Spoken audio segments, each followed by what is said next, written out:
sharing insights and solving problems together by combining historical, climate, food, and economic data so you can make informed decisions as we shift into a new era. Here's what was, this is what's coming. Our world is never going back to 2019, so what will the new era look like? And most importantly, what is immediate that will affect the pocketbook and the outlook into next year so we can all get ready? Thank you for joining. I'm your host, David DuByne. Right along here with Ransom Godwin every Thursday night, 10 p.m. to midnight, many Ice Age conversations rolling you through the mind experiment that we call reality that is being bent, twisted to something that we just don't understand. As we say almost every week, I can't believe everything that happened this week. I mean, really, the amount of change that is going on. There is some, warning from Washington with all the craziness going on there. Set that aside. It's not really a political. But I do want to point one thing out. Matt Gaetz, the one who got McCarthy removed, he had this tirade of an interview earlier, and he starts going into the BRICS. It's 6 new countries, including, OPEC nations and monarchs and, G20 nation joining. And then he goes in, if we're going to lose the dollar, I'm going to be judged in history on that. Like, he said something so incredibly important, it made my hair stand on end when he said that. It's like they already know right now. So any toilet paper you buy is 3 times more expensive. That was the best performing asset in Germany as they start to collapse.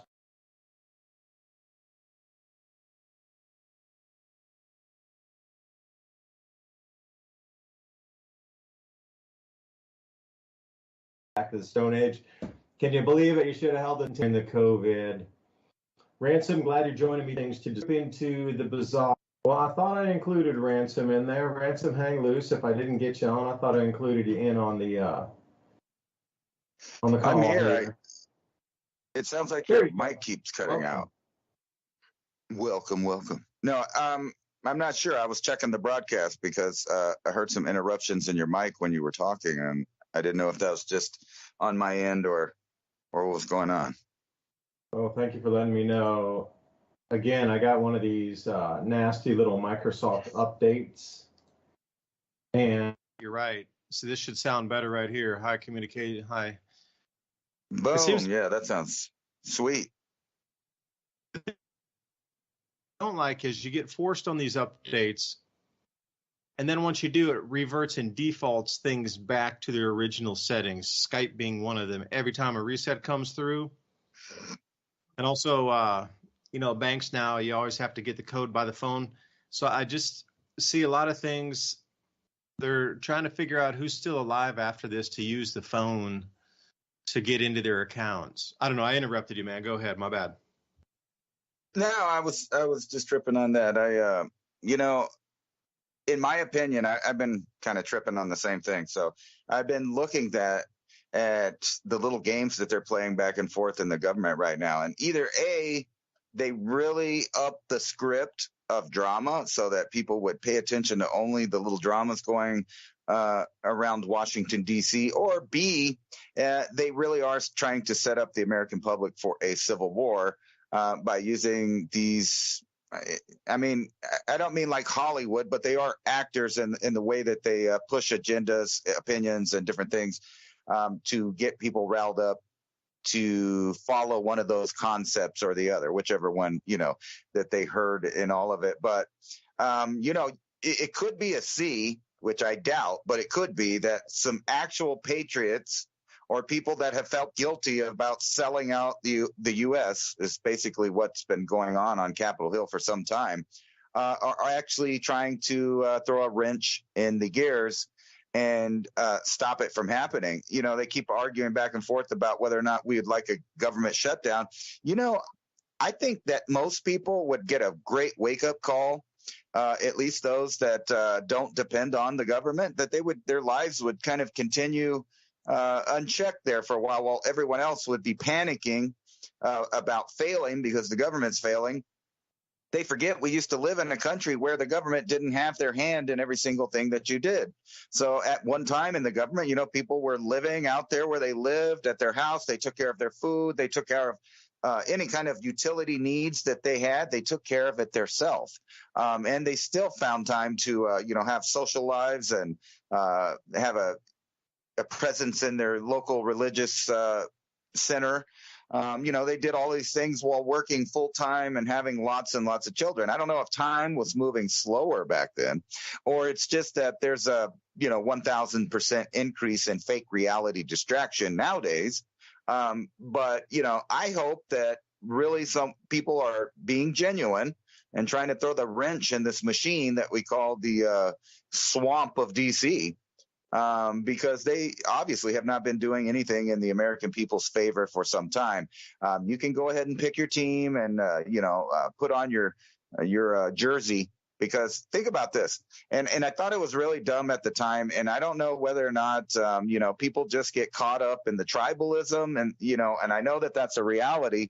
But at the same time, I had this weird little theory that the people that were, behind the Trump campaign, like them or not, went around with the WWE or wrestling type business model. And they did a lot of research on how to gather big crowds of people and hook them in with the tribalism. Now, this exact thing they used in the 2016, the kind of MAGA wave. Now, I have no problem with the idea of making America great at any time. Again tomorrow, again the next day. That's great. No problem with that. What I had a problem with is what I thought wasn't a good idea. Not that there was anything nefarious behind it, but I just didn't think it was a good idea for half of the public to start wearing a type of uniform.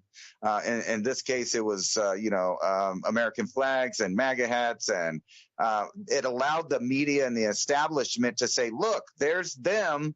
And then there's us and there's them. And that's really when they started pushing this division and making it a constant thing, ticking at and pecking at the mind of each American, this divide down the middle of seemingly different ideas. But in the backdrop, they all vote for the same programs. They're all saying yes to giving, our money away to proxy war somewhere else in the world that really has nothing to do with us. Meanwhile, there's no money left for veterans. There's no money left for homeless people. There's no money left to, actually exercise the law and protect the rights of the individuals in the U.S. And that would include, protecting them against invasion. But that's not what's going on. So it doesn't matter which side of the aisle you're on, they're playing this game. So I hope that these are legit patriots, if that's what indeed is going on, and they throw a wrench in this spiral of the U.S. into a crashing entity, a husk of what it once was. Now, of course, there's been a lot of grievances over the history of the U.S. People bring up slavery a lot. They always leave out the fact that we were the second country in the world's history to outlaw it. So I guess, we came in second to the British. But they forget that a lot of firsts happen over here. The whole changeover of the mentality to treat human beings as, civil and civilians, and to have a melting pot of different people and different ideas together, that's right here. And that scares the elite, because it showed that human beings, when given a chance, will co-opt and work together and have a sense of nationalism and pride in their community, no matter what color they are. So what they had to do is drive that separation tool back down in there again and start spreading these ideas that we're the bad guys, and therefore you should disregard anything that was came with the founding fathers, because they were associated to having slaves at that time, like a lot of people around the world. But they leave out the fact that these were really, really educated people. So when they wrote the Declaration of Independence, they didn't accidentally say all men were created. They could have very easily, specifically said which men they thought were created equal, but they didn't do that. They obviously wrote that in a way in which the topic would come up later because it needed to be addressed at the time. You can't found a nation that has slavery and also say that all men are created equal with inalienable rights given to them by their creator. So they knew that they would have to address this issue when they wrote the document, and the document being something that the elite are terrified of and hate because it's the idea that you are by yourself an important entity in the world because you were created by your creator and you're born and you exist, and therefore you can protect yourself, and therefore you can have an opinion, and therefore you can have your pursuit of happiness.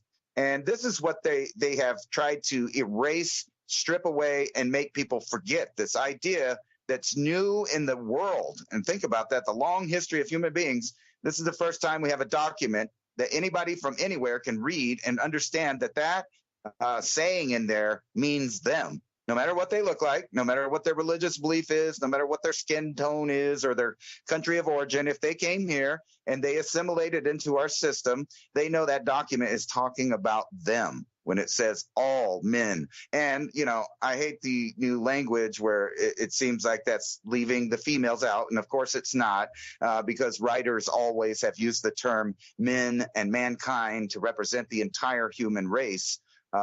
So now we're at this point where they're throwing all this stuff, and, it scares me because even if it's a legit movement going on, the powers that be will use it for what they've been wanting to do for a long time, which is create a civil war in the United States. And they have to do this to complete their one world order or their great reset. They can't do it without doing one thing that Americans have that no one else has in the world, and a document that backs up the concept, and that's the right to defend yourself and the right to have free speech and pursue your happiness.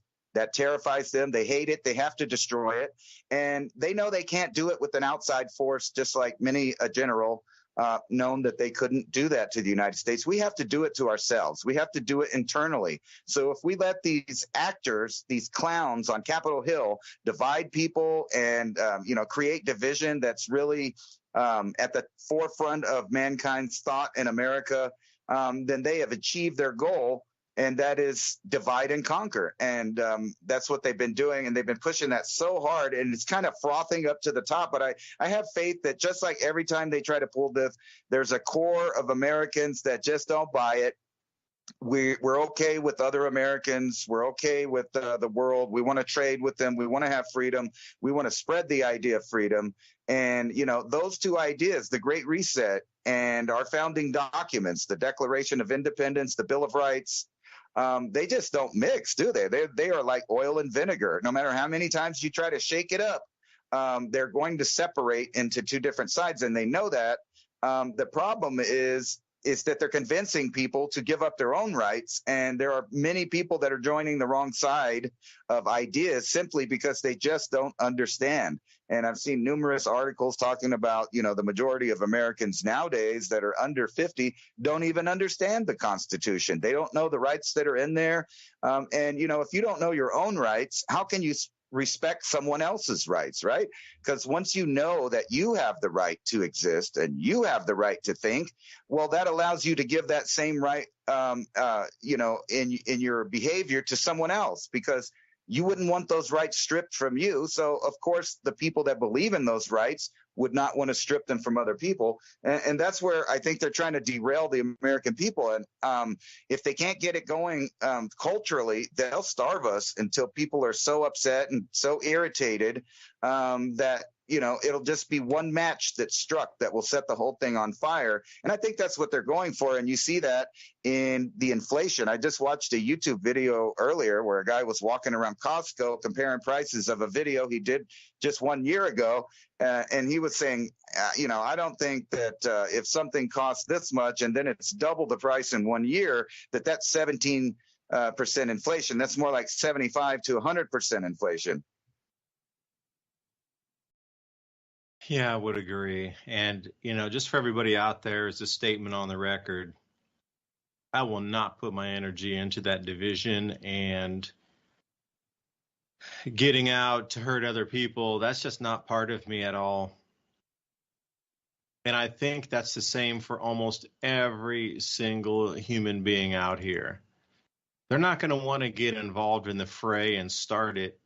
There's a huge difference of people trying to get you riled up, to get you out to the street, to bring whatever with you, to show it, and then, have later on somebody knock at your door and come with a warrant.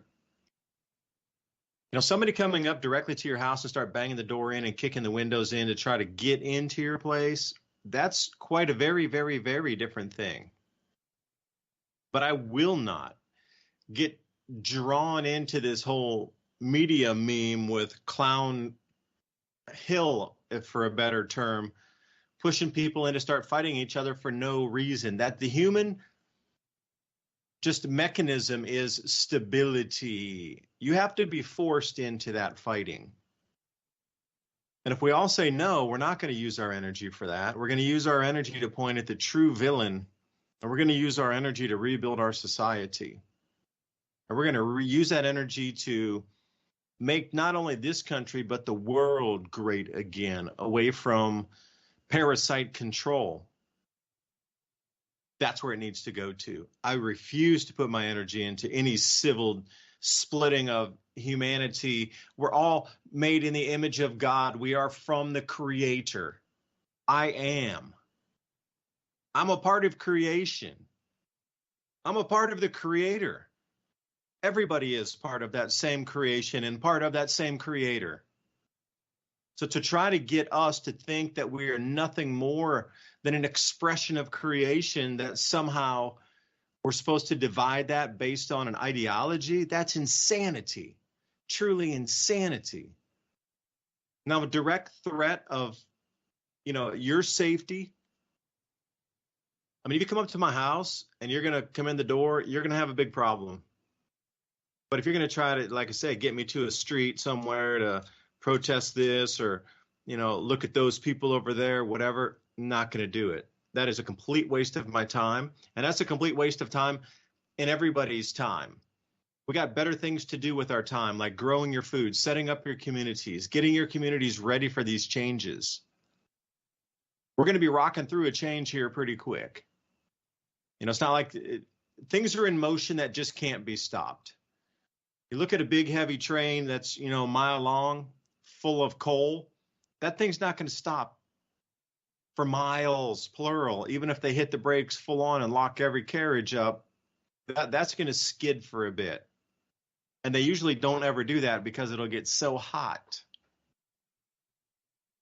that, there'll be some serious damage. It'll take them quite a long time. So, they kind of, in an emergency, half the cars are going to brake on, but they're going to try to, heavy brake on the rest. But still, you're talking miles to stop that train.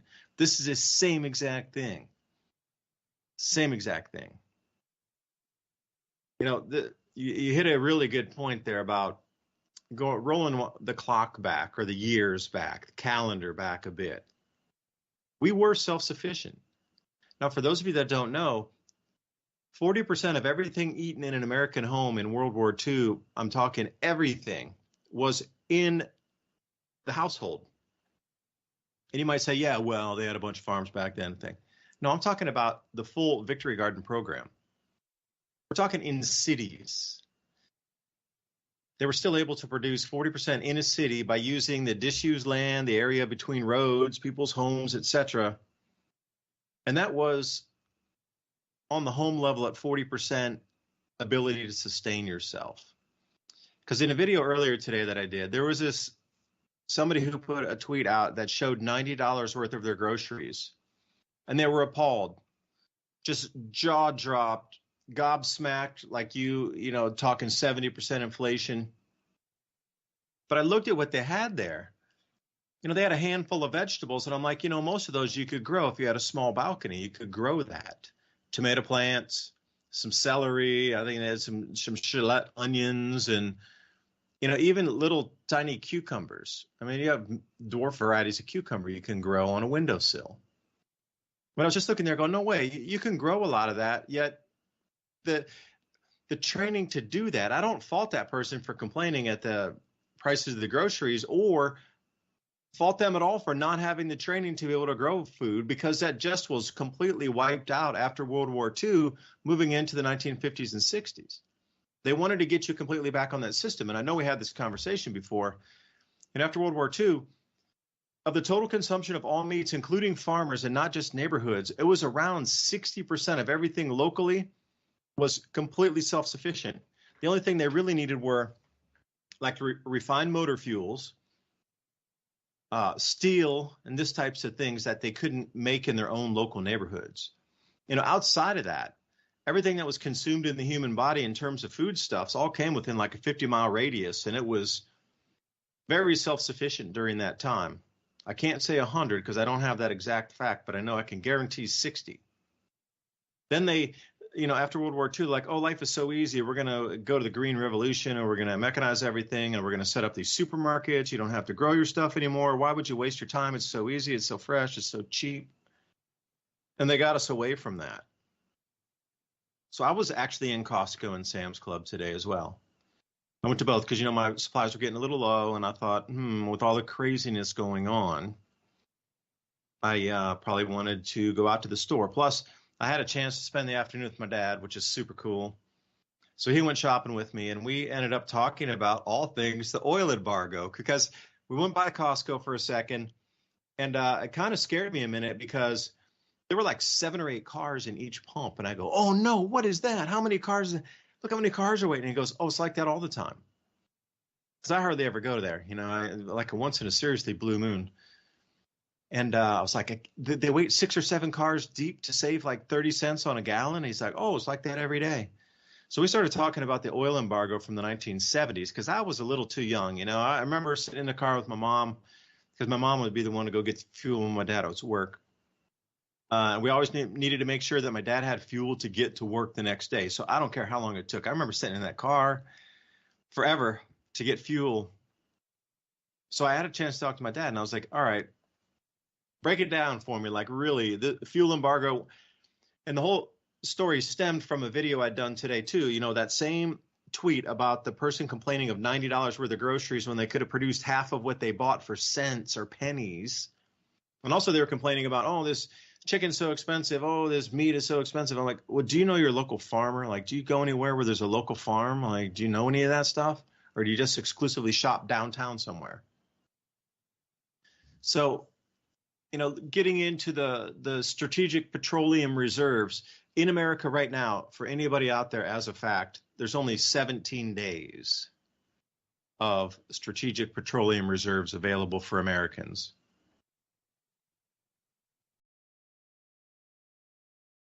Ransom, can I get a sound check? Sound good to me, man. Okay, great. I was looking at my computer and it looks empty there. But 17 days worth of petroleum reserves. And I was telling my dad this, and he's like, oh, wow. Sounds like if they turn it off or if something happens, then we're not going to have any petrol. And that's how the whole conversation started about the oil embargo in the 70s. So I was asking him about it. And he's like, yeah, it wasn't like every station had cars snaking around the block. And it depended on what time you went, if you went super early or super late, just before they closed. And he was very clean that, yes, there were some places in cities where the lines just wrapped and wrapped and wrapped around the blocks, people waiting. And they didn't idle their cars. They restarted them every single time to save the petrol, because there was no, like, each time a car moved, you started your car and you burned the starter and you moved up one position, right? Nobody was idling anything.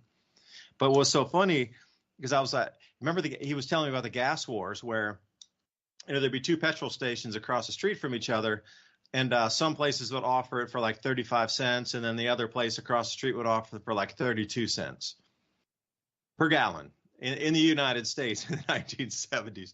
But he's like, during the oil embargo, the prices jumped astronomically. So I said, well, what was astronomical? I mean, how much was it? And he goes, about $1.20 from 35 cents to $1.20. Maybe some expensive places will call it $1.50. And he looks at the signs, and we drove by a couple petrol stations as we were going about our day, and it was like $3.25 here in East Tennessee right now for just regular whatever junk they're putting in it now, the ethanol E85. Anyway, it was $3.25 for the lowest price petrol in the stations. And he looks at me, starts grinning. He goes, "Look at that price. Even when we had the exceptional, unbelievable price rises that freaked everybody out during the oil embargo, that was still a discount bargain price to what we're paying today." And that really kind of it framed it really well for me that, what we're heading into here with petroleum reserves going down to 17 days worth of stock. Before it was 2 years. You have to realize that before Biden comes into office, and I don't want to make it political, but it became political. We had 2 years worth of petroleum reserves through the pipelines, re-injected wells, because a lot of the wells that had been drained, they re-injected oil down in there knowing it was an encased area. So they stored not only above ground in what you consider tanks, but in the pipe itself. And then also they re-injected wells to fill it up where they knew that there was no cracking in the well itself. So it was just a refill, and then they could start the pumps again and pull it back out if needed. Now, we had approximately 2 years of that around the United States. Now, we are down to 17 days. That is absolute insanity. Because as we look out at the world, and, the Matt Getz, I'll come back to this article here. I talked about that in the beginning of the show. So he spoke to reporters after removing McCarthy from office. And that's its own thing, and I don't want to talk about that. Maybe Ransom will, but I'm not going to.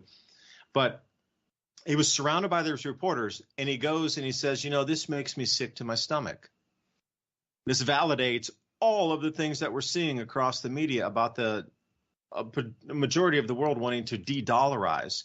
And he goes into this 1 minute and 50-second speech of just napalming everything out there in its path. Because the U.S. dollar is collapsing and will be rejected by nations around the world as a means of trade. And he gets into it and says, the de-dollarization, if we're going to lose the dollar. And for me, I'm like, what does he know if he's already saying if we're going to lose the dollar? It was more like if you changed that one word, when we're going to lose the dollar, because he was so clean talking about all these other nations, including OPEC nations, which winds back to the oil embargo part, that he is very clean and clear that he understands monarchies and OPEC nations now are in the BRICS and the Belt and Road Initiative and the Shanghai Cooperation Organization.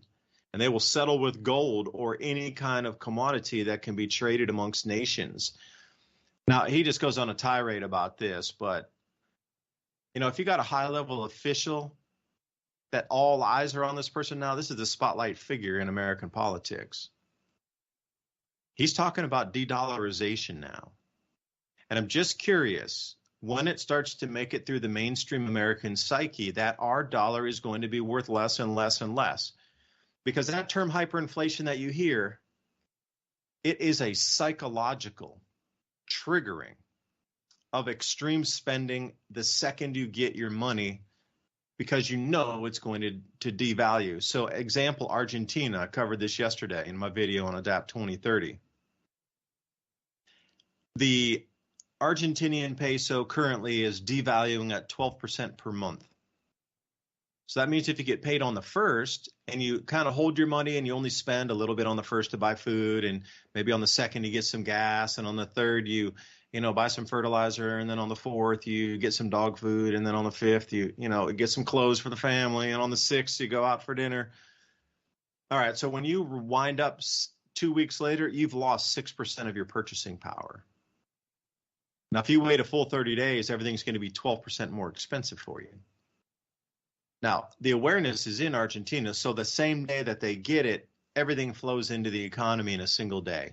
And then for the rest of the month, there's nothing, zero. I mean, there is some minimal spending, but comparatively, that's not an averaged or balanced spending in any way, shape, or form. It's rocked down to zero. Everybody spends the same day they get, and depending on the payday, so here in America, mostly it's the 1st and the 15th. But I know veterans getting benefits and those on EBT programs, et cetera, they only get once a month. So can you imagine everybody across America understanding that America is going into, like you're saying, 70% inflation? I would agree. I know it's a minimum 20%. 70% on the year. So what does that break down to per month? 8%? Well, that would be in the 90%. What? It's 6% per month. So you have to realize that every time you hold your money, it's going to lose 6%. So it's going to cost you 6% more to buy everything, as you entailed with the person comparing the supermarket prices. The hyperinflation thing is going to be a trigger of psychology in the mind where the money doesn't devalue because of government action, although it is indirectly. It's the awareness of the populace that each day they wait, or each hour, or each week they wait, that they're not going to be able to buy as much. So everybody's going to get on the same bandwagon that they need to spend everything immediately as quickly as they get it.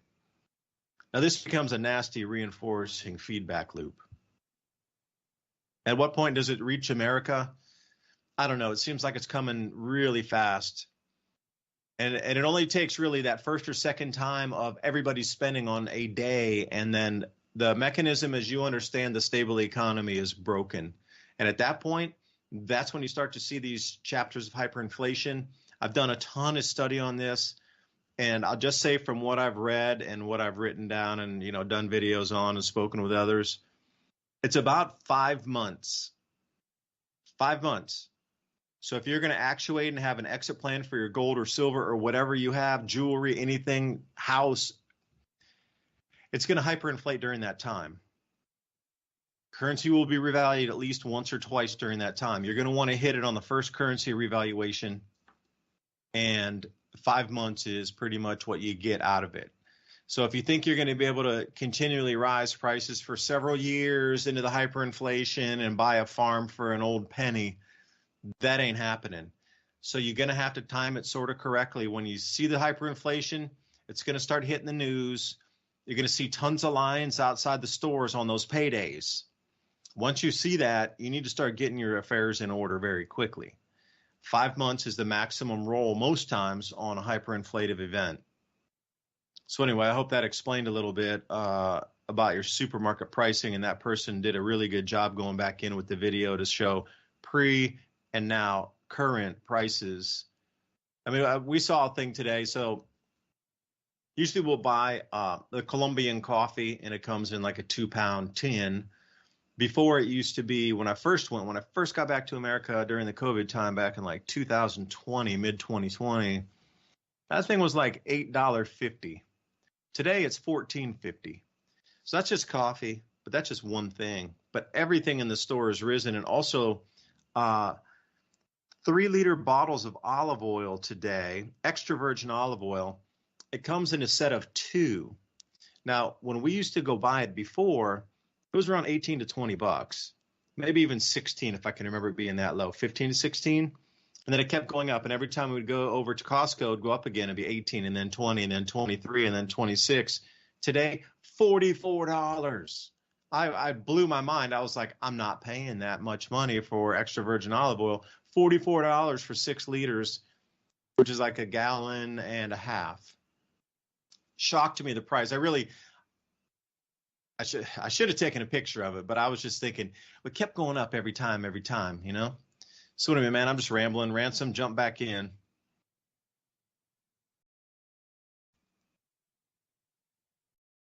Yeah, it seems to be all set up where, they have a plethora of excuses why food is about to go up. And, we've been talking about this just about for 2 years straight. And I'm just looking like the companies are freaking out also because, there's new trends of people, they're worried that they're taking too many pharmaceutical drugs and they're not going to be spending as much money on the food that's out there. And then, I saw this article from Natural News, kind of gets to the meat of what's going on around the world, where it talks about, will World War III be the excuse for extreme food rationing across America? And I was just thinking, that might be one of them. And it seems like that they're headed full steam for this and that they have to have this. The whole reorganization of the world depends on them changing some, elements of the world right now. We spoke a little bit about that before as far as the American end of that, but we're not the only ones. There are different countries around the world that if left alone, they could be completely self-sufficient, and they know that. So you have to get in there with your hooks in every civilization around the world. And we've talked a lot about how there's a reorganization of investment that's kind of going around the equatorial regions of the planet.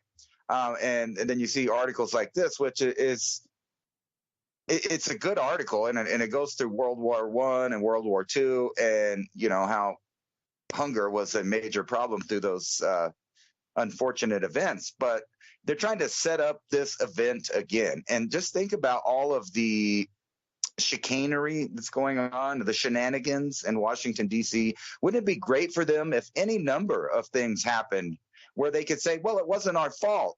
We tried. We tried to keep it together, but, we just couldn't do it. It was because of them. It was because of them. What do we got? Well, let's make up, some homegrown terrorism where there is none. We'll, if the dollar busts, that would be a great one for the politicians. Because, they'll be like, oh, it's not our fault. And then one side will be blaming the debt and the other side will be blaming that they shut down the government so many times and they wouldn't let their socialistic programs go through. So there'll be a bunch of finger pointing. And what better way to get out of that than historically where you reset financial systems by having a world war? My son asked me about that movie Schindler's List. And I said, yeah, that's a pretty trippy movie from the 90s about the Holocaust and what was going on in Poland, to be there. And, if you watch that movie and listen and pay attention to the economic points in the movie, and you'll see like that movie explains everything about how things get reorganized from start to finish. So we're using the Hebrew there as an example, unfortunately, at that time. But they did have a lot of wealth, and they tried to hide it. They tried to hide it by putting it in objects that they had on them. But the point in which that they started doing this was way past the point where they should have been planning ahead. Unfortunately, it was they planned a little too late. So a lot of them were trying to wear it. And they ended up wearing it and concentrating it all together in the ghetto, where it got taken away from them later. And that's why the groups that were, destabilizing the area were forcing them out of their homes so they would get all their valuables and take it to a centralized location where they could be robbed en masse. However, those people also took that wealth and it got converted. And by the end of the war, it supposedly wasn't in the hands of any of the people that concentrated that wealth. It disappeared all over the world, namely the United States, Britain, Russia, etc. A bunch of people got a piece out of the pie, and none of that really went back to the individuals or the individual families that it was stolen from, obviously. But they put it into world programs, and that's what they always do. So if you don't think that the world powers are willing to collapse the society, strip its wealth, and convert it to a new kind of wealth so that they can use it for their own programs, you have not studied history at all. They absolutely do that. And I see all signs of them doing that now. It's just a more technocratic, technological kind of implementing of World War II. It's not going to be exactly like that. They're not going to go door to door and try to do that because the world won't let them. They already played that card. They already did that. They already, did the theater of war on the whole world once. But all of those people are now dead or dying. So this is the perfect time to do it again, because they know that people are uneducated about historical events, where some of the philosophies like Marxism, socialism, and et cetera came from. They're unaware of the plurality of power that the elite have used for some time, meaning that there always has to be an enemy on one side or the other. Like the youth, if you ask any person under 30, I bet most of them don't know that the United States set up Stalin, gave him money, gave him aid. I bet they don't know that we also did the same for Mao in China. So these are the banks and the world powers, doing these proxy wars until they have what they want. So it doesn't matter how they get it. They can starve the people, which is a classic form of weapon that they've used in every war that I can think of. Even the war between the Apache Geronimo and the U.S. government was ended not because of brute force, but because they stopped all the lines of food. They basically starved the Apache out until they had to give up. Otherwise, they would die of starvation. And, there's millions and millions of people that died in, you name which war. You can pick the Iraq War from 1991 till 2001 and into 2010, and where probably about 2 million people died of starvation and secondary causes due to the destabilization of the war. And now we fast forward to now, and we had that war, right? And we went in there and we took all our contractors and we put American business in there and we set up all kinds of stuff. And now by the end of this year, Iraq will be completely de-dollared. In other words, all transactions, that are done in the area of this place that we destabilized and then propped up with our own puppet government is now going to be doing business against the United States. So all those millions of dollars we put into it, not only from destroying it, but trying to rebuild infrastructure, is now going to be used to make money in another currency, competing with the U.S. dollar. And if you look around from country to country, this is increasing. So the United States and the petrodollar is becoming outnumbered. This seems to be an exponential rate. That's a factual thing that it will happen. And if you've ever listened to people like Ron Paul and other financial experts, they've told us that the fiat currency will pop eventually. And it seems like right now it'll be the perfect scapegoat to not only enter into World War III, but explain away how and why the standard of living in the Western world has dropped to a dramatic low.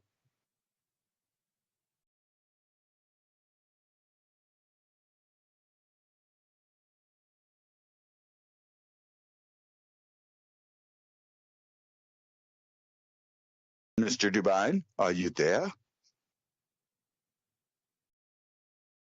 No, I am here. My dog just jumped up on the counter and pulled one of the chickens that I had gotten down. It's the second time she did that tonight. So I heard the thunk out in the kitchen right when you were finishing up talking about the Iraq. I said is so getting what you deserved. And for those of you in America, I'm not anti-American. It's just that was a Charlie Foxtrot going up in there and taking over that country because Gaddafi wanted to move over to, or I'm sorry, that was Libya. Hussein wanted to move over to gold-backed currency just like Gaddafi did. Now, at that point, the American military was super, super strong, and we just overused that. And anytime you want to call him a dictator, okay, that's what we know in the news. An American was fed as a dictator. Those people were ruled with an iron fist because they had to try to control the tribalism. But then they wanted to do good things with that money and get bring their countries up. Literacy, cleanliness, water programs, hygiene, they cared about their people. And the way that we portray them in the media is something completely different than what they were trying to accomplish with their nations by breaking free from this American homogeneity, using the U.S. dollar and be beholden to it and having it as the only thing. They wanted to set up gold systems for payment back then. That's why we went in there. It wasn't about the invasion. It was about stopping a gold-backed currency from forming in the Middle East. Pure and simple. That's all it was about. And all the other narratives spun in there about the oil and this, that, and the other. You can look back in World War II. Yeah, Hitler was given the green light to run into countries. And then suddenly we got to fight him now. That was the same thing. Jeez, it's just copy and paste, repeat and rinse. So on the Mini Ice Age Conversations podcast channel, reading through the comment box here. And Sassafras, I'll get to your bit about silver. But talking about Hungary, 1946, inflation was only 44%. And then this is 567 by 890X, giving this comment out here. And then, so at the end of July 1946, inflation rate was 41.9 quadrillion %, causing prices to double every 15.6 hours. Can you think about that for a second? Prices doubled every 15 hours. Like, can you imagine? You would have to be paid by the hour, literally, maybe hourly payment. I work for an hour. You got to give me the money so I can go buy bread for my family, and then I'll be back. Because at the end of the day, you would have lost 50%. Imagine working a 12-hour day for somebody, working hard. You're out in the farm fields, you're doing a factory job, whatever, and you're in there for 12 hours. But by the time you get out of that to go buy anything, whatever your wages were only bought you 50% of what you went in the morning. That's insane. That's really crazy. And Sassafras wanted to come over to the U.S. debt clock because I actually did this on a video just a couple days ago.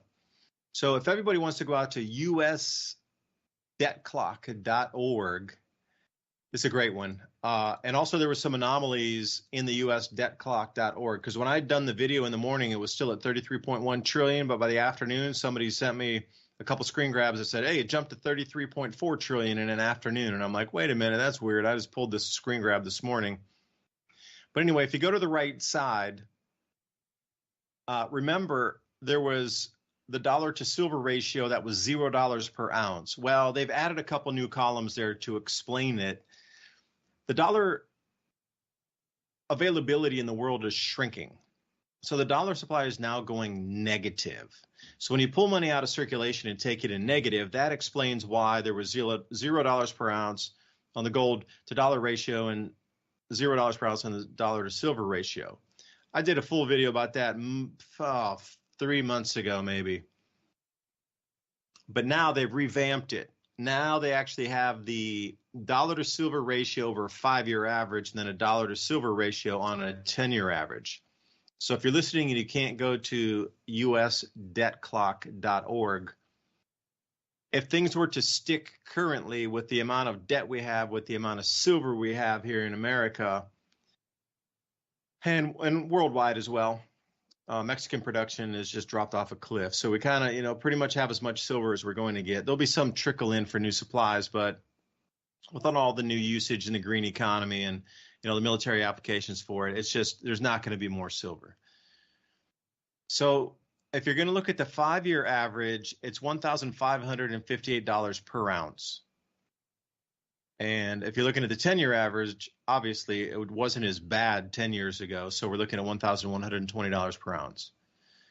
Now, the thing is, if you do the dollar to gold ratio on a 5-year average, it's only $12,596, which is far, far, far, far less than, because silver's $2,000 per ounce today. So that's a 6x increase. But if you look at the silver ratio, if it really reached parity with the debt around the world to the amount of silver ounces around the world and it became monetary again or even used in industrial applications as a value itself, because you're going to have to buy it at the rate of monetary metals. I don't care if you need it for wires in a computer. Don't care. You're going to be buying at monetary value. People think it's $25 an ounce now. Well, if you're actually going to do the ratio of that of all the U.S. national debt squeezed into the amounts of ounces of silver that we have here, you're looking at $1,500 per ounce. So at $25 up to $1,500, that's a far greater exponent. What's that, 80x compared to $12,000 on the gold ratio, which is just a 6x. Now, also, for those of you out here who can't see the usdebtclock.org, they've added an entirely new column in here. The G7 GDP to gold ratio and the BRICS GDP to gold ratio. So those are two new different metrics that are, something to take a look at. Because the G7 GDP is $72,000 per ounce on that, and the BRICS GDP ratio is 134,000. So obviously there's less control. There's less countries, but there's such wealthy nations like Russia, China, Brazil. I mean, if you try to put that amount into the ounces on the debt of the nations, you're going to come up with a much higher number on that than you would if you have like all the G7 nations spread out. So whatever way you look at it, something's going to break free here. And the only thing holding down currently, the only thing holding the price where it is at $25 or $2,000, it's probably $1,970 today, $1,970 on the gold price. The only thing holding that down is the artificial markets on the paper contracts holding short. Now, Shanghai is just starting to break this. Now, Shanghai today, for those of you who didn't get the news, is offering a $140 more in Shanghai for the same 1 ounce of gold. So now we're starting to get multiple prices across the planet for gold. Now, what Shanghai is trying to do is, in the Shanghai Gold Exchange, is bring all the world's gold supply into China. Now, currently at $140, I guess if you have your own private aircraft and you can get a hold of a bunch of physical, you could roll it over there and, take some premium on that. If you had a 1,000-ounce bar, you could get, ask a premium for that on top of that and probably come up with $150,000 extra dollars away from what you paid for it over here in America. Great. Well, I was going there on a business trip anyway. I just made 150 grand on the trip. Great. Thanks, COMEX. I'll take delivery of that. But the eventuality, even within the next 2 to 3 weeks, the forecast pricing in Shanghai will be $250 over what the American prices or the British on the London Bullion Metals Exchange are going to be. Now, that is a forecast 3 weeks or under from today. So by the end of October, they're going to be offering $250 more per ounce on gold in Shanghai. Now, that is going to continue to increase month upon month. So I haven't seen any forecasts for the November price. They call it an arbitrage opportunity. Arbitrage, you buy it one place cheaper and then you sell it in another place a little more expensive. Like a lot of people were doing that with Bitcoin down in South Africa there for a while because, Bitcoins are going for 50% more down in South Africa. If you could get it down there to somebody that could get it on an exchange and then exit the position for you. But that was back during the Bitcoin time, 2018, 19, somewhere like that. But think about the gold arbitrage opportunities. What if it's $1,000 an ounce? And you take a 1,000-ounce gold bar, you just made $1 million in a single day by moving a piece of metal on an airplane to a different country. And you can do that all day long. Dude, round trip, I'm getting a private pilot. We're going to roll another 1,000-ounce gold bar down there. Boom, another $1 million. Can you imagine people arbitraging on $1,000 difference on the ounce of gold price and just taking physical delivery in either London or United States, or coming in and just buying stuff online, accumulating a bunch of it and then running it over to China, making that $1,000 per more on the ounce? Now, eventually, it's going to start trending way, way, way higher. So what if the COMEX tries to keep it at 3,000, but Shanghai offers 5,000? And you got a $3,000 arbitrage on that? Even me, I'm going to be like, all right, let's see what we can do about that. $120 today is, somebody might have a gold bar in their airplane or laying around that they might want to get rid of for some quick cash. But a $1,000 arbitrage or a $3,000, what happens if they take it up to 10,000 and they just start making, offering their own currencies backed by a $10,000 ounce of gold? And we're over here in fake land, stuck at 2,000, hyperinflating away. And eventually something is going to break. And see, they're doing this on purpose. This is an actual ploy. This is a way to break the American dollar without firing a single shot. I could just keep offering more money over in China to buy your gold, and eventually all the flows of all the gold are going to head over to China or Russia or whatever. Maybe Brazil will also offer a huge arbitrage opportunity. Hell, it'll save me a lot of jet fuel on my plane getting down there with 1,000 ounces every trip. Think about that. A 2-hour trip to Brazil on an aircraft with 1,000 ounces of gold at $2,000 arbitrage, where the price of gold is double around the world outside of the American control of the COMEX and the British control at the LBMA, and everywhere else around the world's offering double the price of gold. Well, you know what? That gold's going to get siphoned out so fast, they're going to be everybody asking for physical delivery, and that is going to bring the house down. They're going to try to offer physical cash, but there's a lot of strong-arm players out there that are like, bro, I want my 1,000-ounce bar. Give it to me. Because as soon as I move that thing, I'm going to make $2 million or $3 million by taking a 2-hour aircraft trip down to another country. Everybody's going to be like, no. I'm not taking cash settlement, bro. Forget it. I'm not even going to take any new contracts with you. Forget it. We're done. I'll cash settle, but I'm going to buy everything I can off an online exchange. And you know what? After that, no new contracts will be issued. And that is the end, the absolute end of the U.S. dollar. If they cannot control the gold price, then what you understand is the U.S. dollar, the finance system, and England, or the Bank of England, they're both in the same boat, and the euro too. Like if you want to take down 3 major economies on the planet, just keep letting the gold price run up and offer more in a different nation to pull all the gold. But you got to make it juicy enough that everybody wants to get physical and move it out of the countries. You know, in the beginning, it's only going to be big players because I don't have a private jet. I mean, could you rent one? And what would the price be? Because you got to think about this in a real term. Like, let's say 10 people got together and the private jet costs 20 grand to rent to go down to Brazil. But then you also need the gold from somewhere. So you got other people that can, you know, by the time you run a jet down and a jet back, that'll be 20 grand for the trip on the airfare. On a private jet, no customs, you're in and you're out. But then what kind of gold could you take with you or silver to exit down there and come in and out of that? And would it be profitable? At some point, it's going to roll over into profit depending on, you have to do like a cost analysis, like how many ounces of gold do we get? How many ounces of silver do we need to get? What's this airline going to cost us? And who's going to be the buyer? You know, this is going to be a big business moving metals across the planet here, I assure you. And as the economies are collapsing and things start to, you know, devalue pre-hyperinflation, it's just going to incentivize people to move their metals across borders. It's going to be crazy here in a few minutes. Like, seriously, if you are not getting ready right now for some of these changes, you're going to be left in the soup and bread line, and I pity you. If you're stuck in the soup and bread line, they're going to make you do so many things. You're going to want to take your own life before you're going to want to do what they're going to make you do. That's where it's going. And, you know, there was a perfect thing with Schindler's List. Like, yeah, that movie was a mind blower.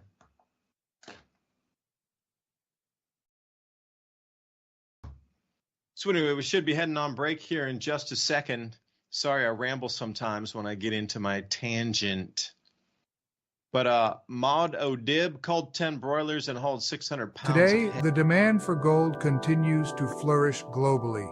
History proves that fiat paper money is designed to go to zero through inflation, whereas gold has intrinsic value in which it maintains forever. Paper money is a debt instrument. Gold is an asset of wealth in its own right. It does not depend upon any governments, corporations, or individuals' promise to repay. ITM Trading has spent the last 27 plus years developing a team of expert researchers and analysts to make this possible. Simply put, we build strategies which are historically proven to protect your wealth and assets through any economic downturn or currency collapse. Schedule your free gold and silver strategy call 866-834-1422. That's 866-834-1422. Or go to learn.itmtrading.com/MIAC and keep watching Mountain High Time and Mini Ice Age Conversations if you know what's good for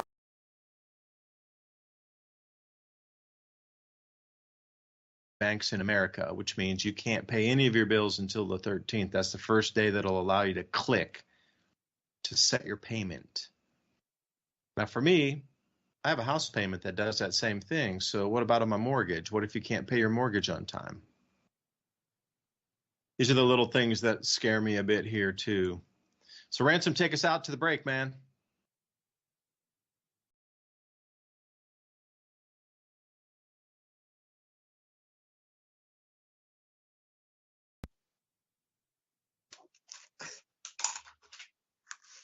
I can hear you in the think there is a background, but break. I don't know if we're on air or what's going on here.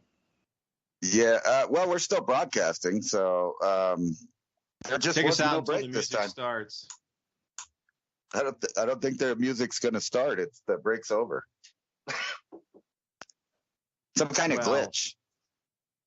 You had something super special planned for the break tonight. Yeah, I don't know what's going on at Rev Radio. The little mid-hour thing didn't play tonight, so I don't know. But you talked through it, so we're already in the next hour. Yeah, everybody listening, you can take your own bathroom break when you need it. We had something going on at the Twilight Zone that we were going to run during the break because we thought it was so perfect for this day and age to run. And you know, the episode that the voice was pulled from, that we were going to overlay Rod Sterling's voice changed by a quarter octave. So it's not actually his voice. It's a quarter octave changed. So it's similar, but not exact. But anyway, the episode was in the it was early 1960s, like 59 or 1960. That episode ran. They gave all these warnings that Russian aircraft are coming over. And this was during the height of the scare of the nuclear thing. So everybody dug a bunch of bunkers in their neighborhoods. And this guy was the only one who had a bunker in his current neighborhood. But they gave the warning that the airplanes are flying, the bombers are coming over from Russia, they're going to nuke everything. So he got him and his family down into the bunker. But all of his neighbors got all together, and with like 15 or 20 of them were able to break through his bunker with a bunch of huge like timbers and crowbars, and the whole neighborhood working to break into the thing. And they finally broke in. And just as they were getting in to kill the guy and bring him out and rip off his food and steal everything from his family, another announcement came on and said, "Oh no, we made a mistake. That was just our own Air Force doing some practice runs. Sorry, my bad." But that was the same exact episode that we pulled the voice from to be able to bring you that content during the break. Spooky, yet fills the blanks in for what's happening today. Like that whole scare in the 1950s and 60s, weird. It's overlapping again. I can play it for our video viewers, and we can come back after a short 3-minute pee break. We'll take our own break right here. Yeah, I don't know what happened. Some kind of glitch at the radio. They didn't play their mid-hour break there like they usually do. I was wondering because I never heard the music Ransom. coming. Now Ransom used AI to create this ad here. So what we do is we try to take these different voices through history, and then we change them slightly, and we create an avatar that's not exactly the same, that looks similar to the person, but it's not the same person. So we're doing two different mechanisms here. So enjoy the next 3 minutes and see if you're listening and you can't see the audio, or I'm sorry, you can't see the video, but you can only hear the audio. Drop a comment in the comment box and see if it moved you, what kind of emotion you felt during the message, and if it reflects on today. But please remember, this script and the episode that it was taken from was from the late 1950s, early beginning of 1960, to put it into perspective. Well, now see how it overlaps with today. So Ransom, let it roll. Yeah, I had to modernize it, so I rewrote the script because it's a new the script, it's a new but it time. came from that. It was originally from that definitely 59, 60. All right, here we go. So this isn't going to play over the radio. It's only.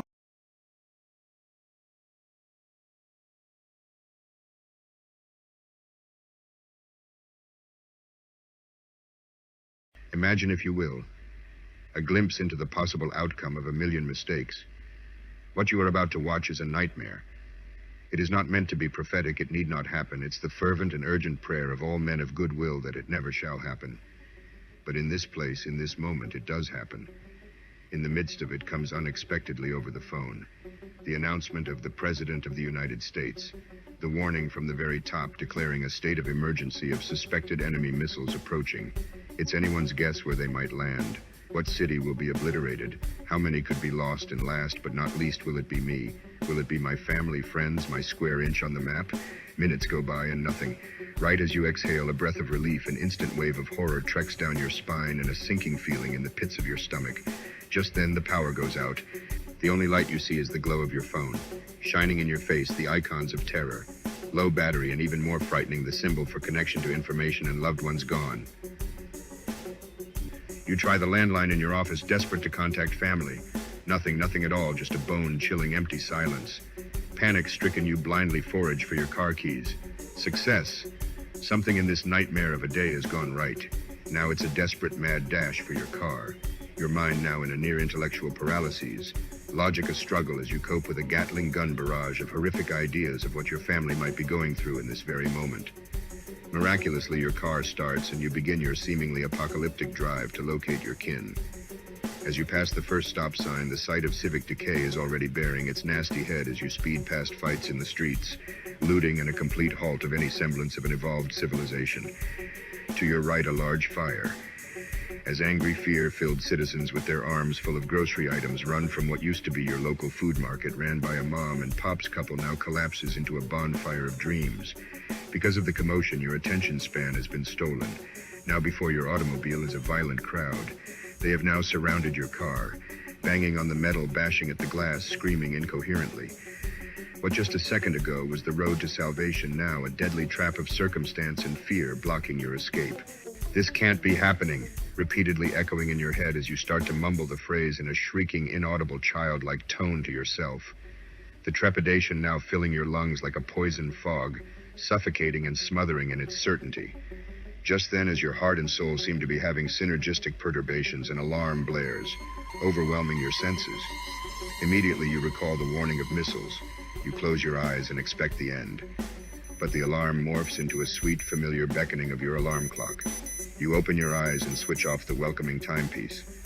A warm filling of relief as you realize your family is safe in their beds, and no pending doom is written in the stars today. For a split second, you ponder the poor people of your vision, and it reinforces your confidence that you have already prepared for the any scenario. You have peace of mind your children will eat and thrive, because you invested in their future to give some stability if any break in the normality of life happens. You invested in heaven's harvest. The you in this story was a fictional you. But do you get the feeling something unthinkable is going to happen soon? I sure do. The problem is we probably won't see it coming. One morning you'll wake up and the world will be a much different place. Don't panic, prepare. Smart folks are investing in emergency food now.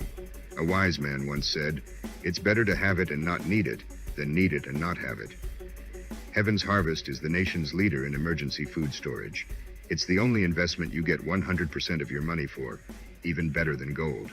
Survival experts recommend the 3-month emergency food kit. Go to heavensharvest.com, use the code ADAPT at checkout and save a mind-blowing 15%.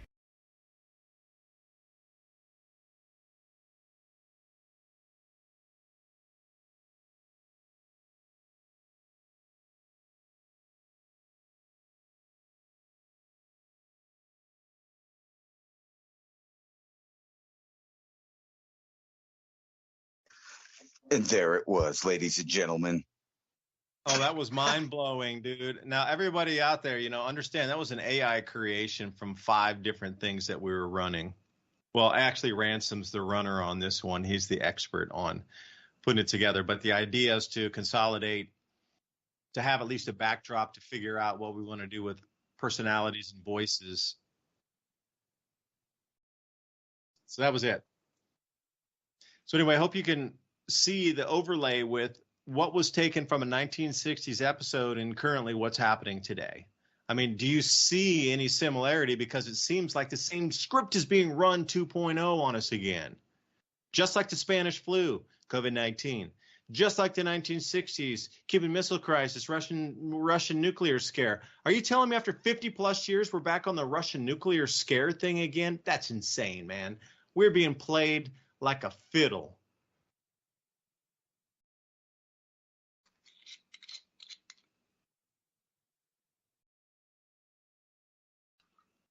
I was looking at that debt clock while you were talking about it, and I wanted to point out to everybody, this is really trippy.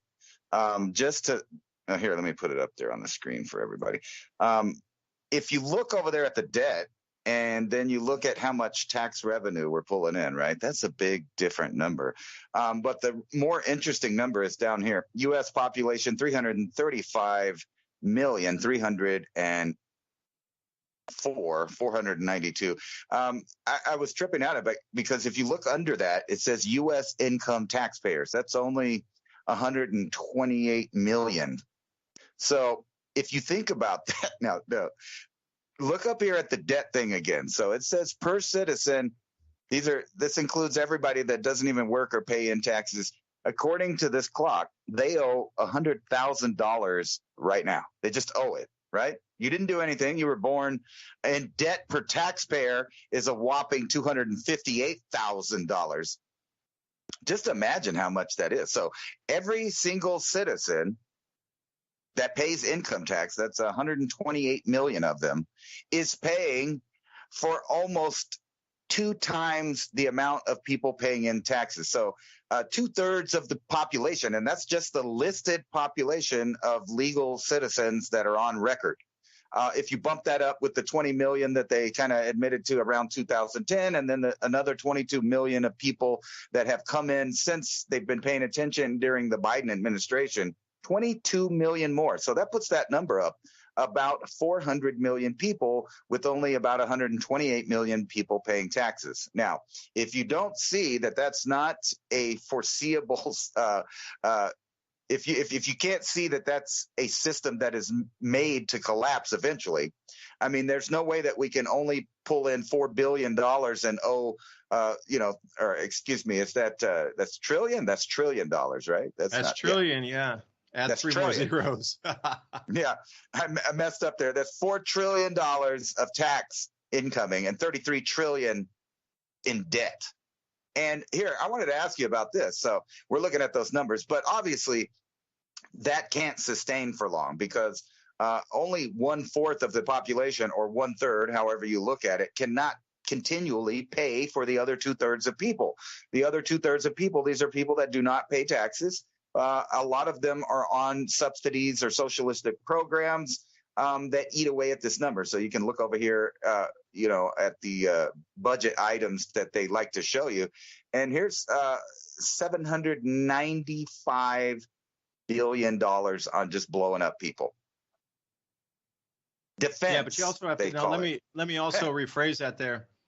That Medicare and Medicaid obligation and the Social Security obligation, you add those together, and you're already at $3 trillion.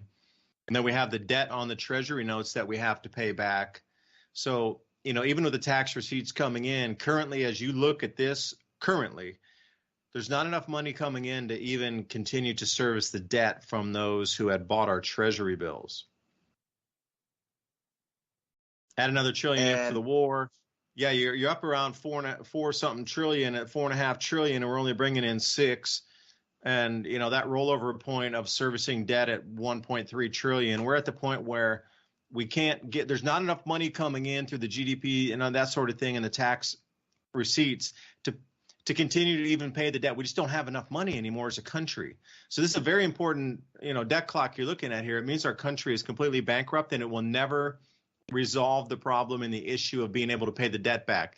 That's why our interest rates keep going up for the 10-year Treasury note or the 30-year Treasury. They have to entice people to come and take that risk on getting our debt. Like this never ends. It continues rolling from here. Sorry to cut you off, Ransom. No, that's actually where I was about to go. I was going to ask you, I don't know if you saw this, these articles about the Treasury bonds ranking them among the worst market crashes in history, the collapse of Treasury bonds. How does Treasury bonds fit into the overall economic platform there? And then that's not the only kind of bonds, right? There's private bonds and different things like that. But how much? Let's see. I think on that clock, doesn't it show how much debt China owes of ours right here? Yeah. Where is it down here? I thought I saw that. I had a chart where China has exited 43% of our Treasury bonds as of a few days ago. Because the U.S. Treasury used to be a Tier 1 asset, but after Basel III, they revamped gold as a Tier 1 asset. So they knew something was already going to happen anyway. So, the Treasury bond, the more it costs to do that, to that percentage rate that it costs that they're offering out to the world, that's a negative on somebody else that's holding that within our own country. That's why all these banks are getting stuck out when they have to sell to get liquidity. They got to sell at a 43% loss or a 50% loss. And, once that hits on their books, then they're toast. See, we're in this death loop here where banks and companies can't sell their internally held treasuries because they're going to be selling at a loss. And and now we have to offer, and the more we have to offer outside the United States to entice people to buy, causes more of a loss internally in our own companies. So the more, if it was to go, I think I saw the Treasury today, the 10-year at like 4.8%. But if it goes up to 5 or 6%, that means that the loss internally is going to be probably 60% for companies holding on to that need to liquidate here in America, locally, banks mainly, because they used to hold that on the books as a tier one asset also, but your tier one asset just lost 45% of its value. So, I mean, what's going on with that, man? Yeah, not to mention the 7 trillion or 8 trillion might as well be a debt held by foreign countries. How does that work out? Yeah, there it is. U.S. debt deficit for China. And we're giving out all this money. All of these other countries that are against the dollar own a bunch of the dollar. So what happens when they all decide to dump it all at once, like across the board? And then, like I said, this is all leading to food problems, because money problems equals food problems. And everybody that's low on money knows that. You get to that point where you're like, oh, do I pay this or do I buy some food for the next couple days? That is the point in which millions and millions of people are already at. So when you push this thing over the limit there, as far as how much a person can deal with the money not being worth anything and not being able to buy anything till their breaking point, we're already seeing that. The homeless rates are going up. People can't afford to buy houses. And you brought up the fact earlier about, like when you go to the store and you take $100, which, I remember when I was single, $100 might even last me a month and a half worth of food. Maybe not so much when I have a family, but it still doesn't buy anything. You can go there and you get like 2 nice meals for 2 or 3 people. You can get for $100. That's 2 days worth of food. People can't just keep doing that. And then on top of that, we leave out the utilities problem, because, if the food goes up, the utilities go up. If the utilities go up, the food goes up. So when you're dealing with this, this is empire collapse. Nobody wants to talk about it, but that's literally what we're looking at, is the Western Empire. There's a lot of different names for it. You could call it the central banking cartel, but they're one step above the empire. Basically, they're out of it. Just like in World War II, they will be fine no matter who comes out on top, and that's the system that they've set up. So no matter what, the house always wins. So they can crash Russia. Say they crashed the Russian economy instead of ours, or the Chinese economy. Imagine what that would do to the entire world, especially even the United States, because we're so tied into what they're doing. We don't make anything. Almost all of our products are coming from China. So what happens when they dump our money? Well, every item that they send us will become extremely expensive. And then people aren't going to want to buy that, of course. They're going to have to resort to other things. And this comes down to the simplistic answers that really there only is, and that is taking back control away from the powers that be in your own life and becoming self-sufficient. Just like somebody that lived hundreds of years ago might live out on a farm and do everything that they need to do right there on the farm, including make the money to pay the taxes on their land if there was, which, there's always taxes. But that's the only thing that it seems like a portion of the population is going to have to do. I don't know what to really think about the massive amounts of people that are just going to disappear when this happens. And I'm talking about for a lot of different reasons: crime, starvation or malnutrition, which leads to sickness. People will be, just the whole idea of everything as far as living conditions in the Western world has been dramatically decreasing. You see over in Europe, the prices the last couple years in the winter for them, buying heating oil and stuff. Now, everybody forgot about that because it's been in the summer months, but that is quickly approaching again. And with all the turmoil in Europe, what do you think is going to happen to all the European energy prices compared to the last couple of years, where they've already hiked it, and then at the same time trying to ban things that are cheaper, that are more, easier to use, and you can become more reliant on it, like those oils and petroleum products that they're trying to eradicate at the same time, which makes no sense that any country in Northern Europe, especially with how cold it can get, would ever agree to doing stuff like that. And one thing I noticed when I lived in England, and I thought this was the most bizarre thing. I got a chance to see, I don't know, probably 10 to 15 houses that people owned. And I got, to come in their home and trip on how different it was. But on every single one of those homes, what I noticed is is they removed the normal hot water heater, and they had one of those little hot water on demand things. But even more bizarre to me is that none of their fireplaces were functioning anymore. They had them bricked off or turned off, or they had it turned into like the place where they put their TV. And I was just thinking, there's going to come a time when somebody's going to knock those bricks out, and they're going to turn all of those fireplaces into use again, because they'll have no choice to stay warm. And speaking of that, with the entire world preparing for it's almost like when people tell you to only believe in God and don't worry about anything, even though, there's different opinions on that. But I don't believe that God would want you to not help yourself. God wants you to help yourself. God will help you by you helping yourself, in my opinion. And the same way is with this thing, that you have to help yourself, because no one else is going to do it. So if you don't start preparing for these things, no one's going to help you. So when the civilization starts to collapse, and we already know what the plan is, they want to shove everybody in cities. They want to make these 15-minute cities. And at the same time, they have these, is what I think a lot of people don't talk about, is these agreements amongst nations to eradicate all of the free spaces that you could run to. In other words, in the U.S., we have deals under Clinton, where the UN actually has control of our national monuments. And if you've ever looked at a map of the national monuments and national forest, you'd realize the forest is millions and millions and millions of acres that they're going to try to shut you out of. So at the end of that, what do you think is going to happen when all of these people are being stressed from being squeezed together, not having the appropriate utilities to give them the life quality?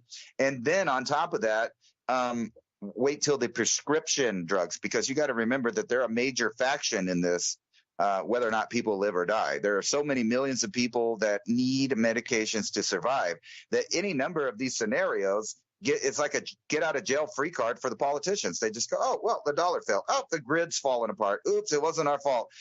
World War III, I'm sorry, but we're going to have to put you on rations and turn off your power because we need the excess. They don't really need it. They've been shutting down everything. So if you think about that, how they're doing Europeans, they're turning off all their alternate ways of surviving, and they're starting those same programs over here. It's Agenda 2030. We're almost there. We're just a few years away from it, and they almost have it in the right place. Now, all they need is a major trigger like we've used in the past, 9/11, et cetera, to trigger a worldwide change that no one can fight. No amount of protesting or complaining. You'll be scared to not be patriotic or behind whatever movement it is. And if you've seen, there is a trend now to declare everyone an insurgent or a terrorist that doesn't agree with their agendas, like the climate agenda. If you're a denier, you're a terrorist. If you don't believe that J6 was worse than Pearl Harbor and 9/11, you're a terrorist. If you support, if you support Donald Trump, which I don't personally support him, but it's like 6 in one half and half a dozen in the other to me, because there are things I can pick apart about every single politician in the arena that shows that they are compromised. And it just depends on which group of compromised people will bend you over more politely in the end. And I was saying that in 2016 when I saw two old men get up on a stage and argue about who's going to force medicate me before the other one does, and who's going to do it better. So we're going to be in these same positions now. I have a feeling that this month there's going to be some kind of dramatic event, just like there always is, almost yearly. You could just, the October surprise. What will it be? Will it be something like a bunch of civilians getting killed in Europe, where they can either blame Russia or people get mad at the Ukrainians? It doesn't really matter what happens. It's just a trigger for them to start doing these programs that they already have set up. And if you haven't noticed, what we predicted about the AI being involved in everything is already blowing up on the scene. Warfare is becoming robotic right before our very lives, for sure. And you sent me over some stuff, so I'll put that up on the screen. Yeah, because you said squeezed, and I thought, it's the perfect time to put up the U.S. orange juice prices hitting record highs as supplies tumble to 1968 lows. I mean, you said the word squeeze, bro. I'm just following what you're talking about. This is we never discuss what we're going to talk about normally because we're kind of tuned into each other's thoughts and ideas. So, as soon as you said the word squeeze, I'm like, man, I got a slide for a squeeze right here. But anyway, I sent you a bunch of slides, especially the German slide, I think, is one of the most important of anything that can, you have to put this into perspective. Germany now imports more electricity than it exports. So prior to, say, 2014, 15, 16, something like before COVID, just a year or so, Germany was a major exporter of electricity. And you notice if you look at the slide, there's dips in between when it did not export so much electricity, but that's the winter. But they were incredibly self-sufficient. Now you got to think about the world in 2015 or 16 compared to today. Almost every factory in Germany is closed. BASF, a factory that hadn't closed in more than 100 years, closed. They even turned off valves and things, which they don't know how to turn back on because they'd never been turned off, ever. Literally, since the beginning of when they turned it on the first time, nobody had ever turned that off. So the pressurization issues were just one thing that they didn't want to deal with. So once it got turned off, a lot of industry and chemical manufacturing just literally stopped on a dime, which will never, ever, ever, never come back. And Germany being a powerhouse, and they said, oh, we got to shut all the nuclear plants down. We got to do it. Okay, you did that. And then they got the war with Ukraine, and the pipeline got blown up, courtesy of America. And the deficit there of German electrical consumption is just astronomical. Germany is becoming a third world nation based just on the electrical availability itself. That's the only thing, and it takes Germany down to a third world nation. By the end of this year, the projections are moving forward, the amount of electricity that Germans will need to stay alive and stay warm. We're not even talking about powering industry any longer. Like the thought of powering industries using electricity is such a foreign concept now across the EU or the European zone. The electricity that's being generated now is just to keep homes warm, keep your oven moving, because I don't know how dare you burn natural gas, so everything's gone electric. Like you look at Germany, and if you would have told me this 3 or 4 or 5 years ago, I would have laughed at you and said, that's impossible. Germany's not going to become an impoverished nation because they can't produce enough electricity. Like we are at the point now where Germany itself cannot produce enough electricity, and not just like a little bit. The lion's share of all the electric now in Germany is imported because they can't produce enough of their own internal electricity because all the nuclear plants are closed. The coal-burning power plants, whether you like them or not, with scrubbers or with not, they're closed. Natural gas, closed. They're terrified of water vapor coming out as a byproduct. So this is the literal lunacy of this insane asylum we call Earth here. That they are afraid of a product that you put in that when you burn it, the exporting, when the smoke coming up, it's water vapor. That's why they have those big ass condensers that come up with steam out of it. When you burn methane, i.e. natural gas, your byproduct is water vapor. Now, a country that is afraid of water vapor after they make electricity, in my opinion, just seems a little bit off kilter that they might need a little bit more medication. But that's just me. Like the way they're selling us on these natural gas burning power plants are so terrible for the environment. They're putting up water vapor in the atmosphere. Like, okay, well, Hunga Tonga added 14% more moisture in a single event to Earth's atmosphere. So a couple of natural gas burning power plants is not going to do much for pushing up more atmospheric precipitation, just not going to do anything. But the downtrend that we're looking at Germany itself, it should be a warning to all of us that when you reduce your electricity, they're going to have one of the lowest GDPs. So it's going negative. One of the powerhouses of the economy of the planet is going into negative GDP because they can't produce any electricity. And then, some of those things, I don't know how many of these slides you put up there on the screen, Ransom, but the food inflation fee that came from Julian Cafe in California. This is Julian, California. They have a regular bill. what you get, this is in June, by the way, the middle of June of this year. They were charged a 5% food inflation fee. Because you know how if you have the gasoline, you have a fuel surcharge tax sometimes when you fly and they can't raise the prices fast enough where you'll have to pay at the counter. They're like, you got to pay the extra $50 per person or we can't let you board your flight and we cannot refund your $3,000 ticket.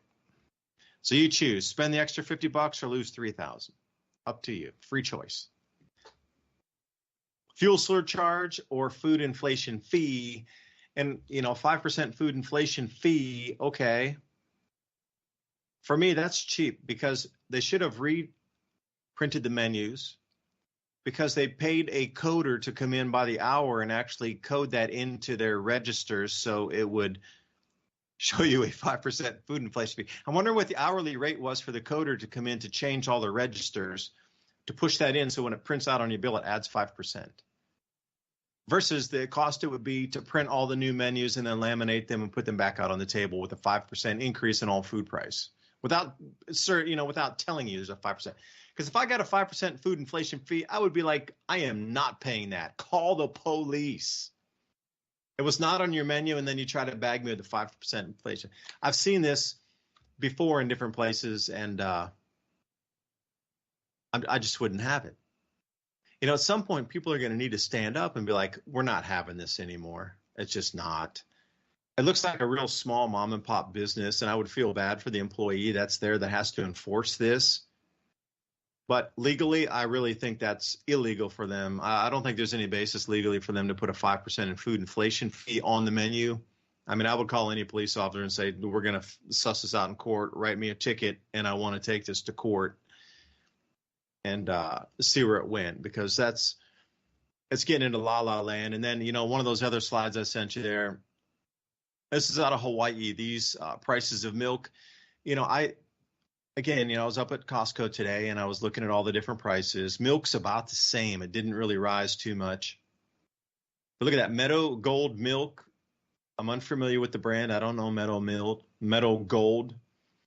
$13.49 per gallon in Hawaii for a gallon of milk.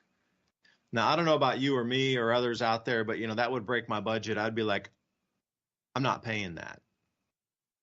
Because it irked me enough to pay for extra virgin olive oil. Looking at the $44 for 6 liters, I'm like, not a chance, bro. Not a chance. That was $18 less than a year ago, and you want $44. That's a doubling in price of olive oil in a year. Not paying it. I want to demand destruct that. So, I did end up buying avocado oil instead. So, but Ransom, I'll let you run through the slides, man. Guyana becoming the world's. Now think about I want to put it in perspective. So Germany's collapsing into a third world nation status because of lack of electricity. But Guyana is the world's fastest growing economy currently. Yeah, Guyana, like, Jonestown, kind of northern part of South America, they're coastal. Guyana, that is the world's fastest growing economy. So, I mean, what kind of world are we in now? And I really, appreciate, and I'm not saying anything bad about the country. I know a couple timber suppliers from there. Beautiful people, wonderful culture, great food, exceptional beaches, travel destination that's underserved. And, it's kind of a gem. If you're looking for that unpolished, super cool, like, drop yourself in a time machine traveling, Guyana is where you want to go, because it's going to catch up fast. I'd give it maybe 2 years max before it's on the map of everybody, because it's so close to America. You could fly down there. You can fly to Guyana faster than you can fly to Costa Rica. If you're coming out of the eastern part of the United States, it's closer to go to Guyana than Costa Rica. So put that in perspective. And then this place, tons of money going in there. Huge amount. It's a new BRICS currency aligned nation, and they have a huge amount of gold reserves. And I don't know. I'll stop there, man. But maybe you can, respond to some of those slides that I sent you, or some of the ideas that I'm throwing out here. Well, for one, I was tripping that wasn't even organic milk. That was just regular homogenized, pasteurized milk there. Can you imagine paying that? No way, man. And then, you would think that there would be some kind of program to lessen the prices for some of the people, at least, especially after Lahaina. But no, they're gonna make everything skyrocket in price. And you imagine the people there that just lost everything. They're going to the store and looking at, oh, well, we got $700 from Obama. I'll spend it on what you can't even get 5 gallons. What's that? Only 5 gallons of milk for $100. Man, come on. Can you imagine that? I would love to see the butter prices, but this is what they're going to do. This is the plan, is to incrementalize the price up. Until you're happy when they drop it down, which would be back towards the normal range of stuff, but still higher than it was before. That's a game of these retailers have been doing. But what happens when there actually is a lack of supplies for the demand? Well, you see those things skyrocket. The last time that everybody freaked out about the toilet paper, I don't know what it is. I guess we just don't use as much as other people, but we had the normal amount in the house. And we didn't have to go buy toilet paper until after it was over. Like back when there was toilet paper back in the shelves and everybody quit freaking out about it. We didn't even go to the store and get it. We just had a normal amount at home. Some supplies, obviously, you'll be way better. Like I trip out on this idea. The power goes out. You live in Florida. You live in Louisiana. Wherever it happens, a hurricane comes, the power goes out. You don't have nothing.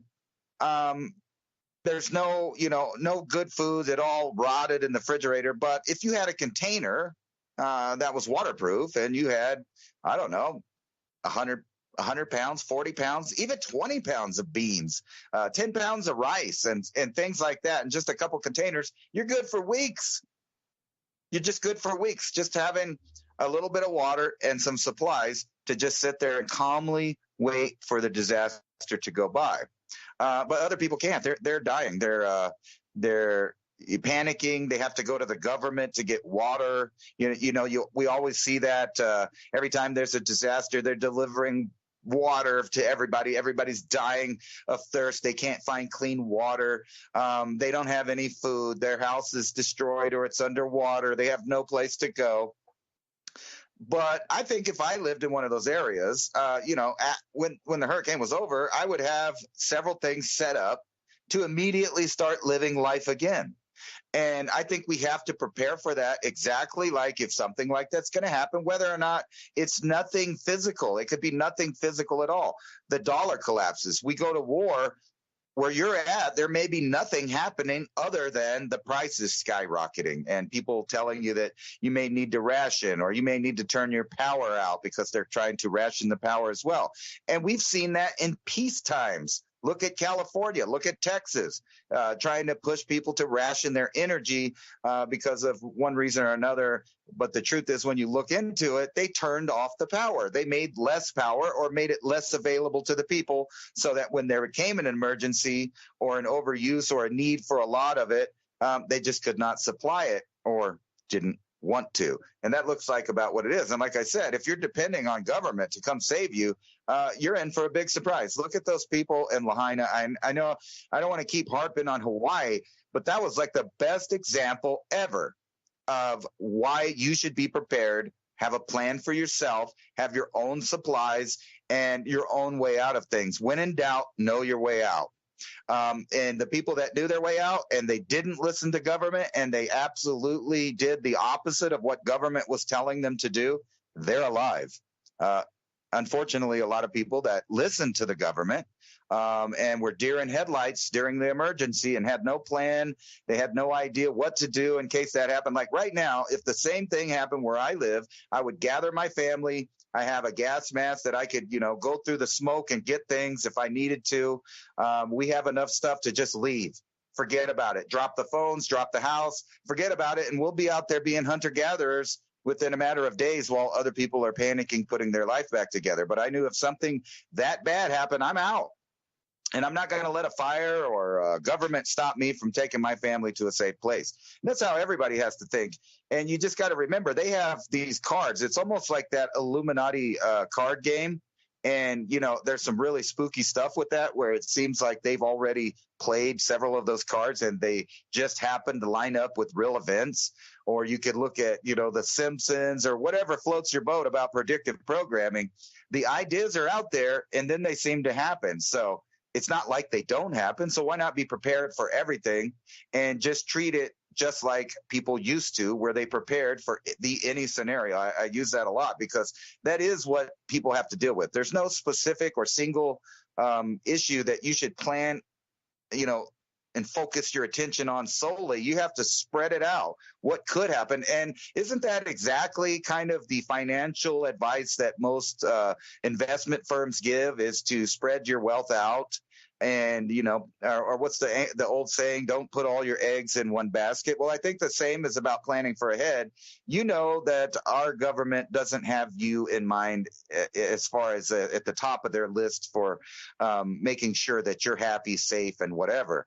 They don't have your best interest in mind when they do certain things. They have their interest, their world agenda interest, their Agenda 2030 that's happened already. Like when do you think Agenda 2030 was? I'm going to say, just give it a 90% completion. I think that was probably in the year 2019, right before they tested out a lot of their new beta programs on the public, in which I have to admit, I was really saddened and upset at human beings' response to those beta programs. I really thought that more people had more fight, more freedom, more independence, more critical thinking, more deductive logic than they did. However, like the saying goes, fool me once, my fault, fool me twice, that's my fault too. Or that's not the saying. I was pulling a George W. Bush right there.